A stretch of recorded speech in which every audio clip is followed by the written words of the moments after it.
আল জাজিরার একটা ছবি, সেনাবাহিনীর সদস্যরা অটোমেটিক রাইফেল নিয়ে শুয়ে পড়লেন লাইন দিয়ে, তাদের 20 গজ দূরে নিরস্ত্র সাধারণ মানুষ, আমরা আমার দেশের জনগণ, তাদের দিকে সেমের অটোমেটিক রাইফেল থেকে গুলি চলল।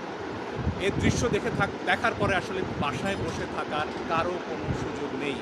আমাদের যার যার অবস্থান থেকে প্রতিবাদ করতে হবে, এবং একজন আইনজীবী হিসেবে সেই কাজটি করার জন্য আজকে আমরা আদালতে এসেছি।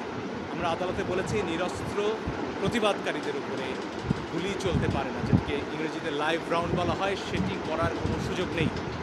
আর অনেক ভিডিও আপনারা দেখেছেন, একটি কিশোর 4তলা একটা নির্মাণাধীন ভবন থেকে সে ঝুলে রয়েছে, তার কিচ্ছু করার উপায় নেই, ওই অবস্থায় তার উপর গুলি চলেছে অনেকবার। আপনারা দেখছেন রিয়া গোপ তার বাবার কোলে গুলিবিদ্ধ হয়েছে। আরেক শিশু, সে তার চোখ দিয়ে গুলি ঢুকেছে, মাথার পেছন দিক দিয়ে বেরিয়ে গেছে। জিজ্ঞেস করুন সে কোথায় ছিল? তার বাসায়, ঘরের ভেতর, জানালা দিয়ে বাইরে তাকিয়েছিল, এই তার অপরাধ।